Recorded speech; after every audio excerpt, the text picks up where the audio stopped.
সন্তানদের জন্য নিজের শরীরকে খাবার বানিয়ে দেয় যে মাছ। হ্যাঁ, সম্প্রতি এমনই এক মাছের সন্ধান মিলেছে। কোথায় দেখা মিলল সেই মাছ? বিস্তারিত থাকছে নেক্সট রিপোর্টে। ডিসকাস মাছ বিজ্ঞানীর এক বিস্ময়কর উদাহরণ।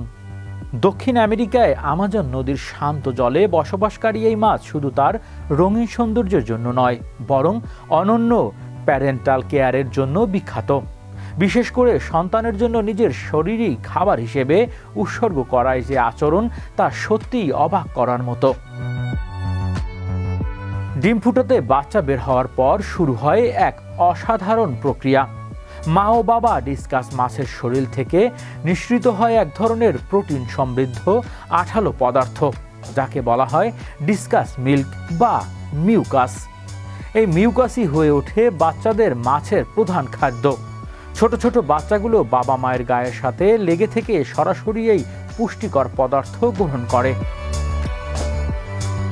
এই আচরণকে জীববিজ্ঞানে বলে বাধ্যতামূলক পিতামাতার সেম্বা খাওয়ানো, অর্থাৎ বাচ্চারা তাদের বেঁচে থাকা ও বেড়ে ওঠার জন্য পুরোপুরি নির্ভরশীল থাকে এই মিউকাসের ওপর।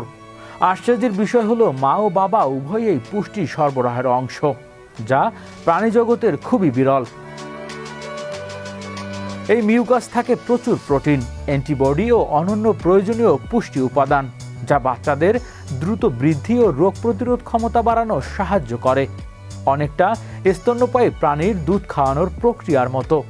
এখানে দেখা যায় গভীর স্নেহ ত্যাগের এক অনন্য উদাহরণ। ডিসকাস মাছ আমাদের শেখায় পিতামাতার ভালোবাসা শুধু মানুষের মধ্যেই সীমাবদ্ধ নয়, বরং প্রকৃতির প্রতিটি স্তরেই তার অসাধারণ প্রকাশ রয়েছে। হৃদয় আশিস, বিশ্ব বাংলা 24 নিউজ ডেস্ক।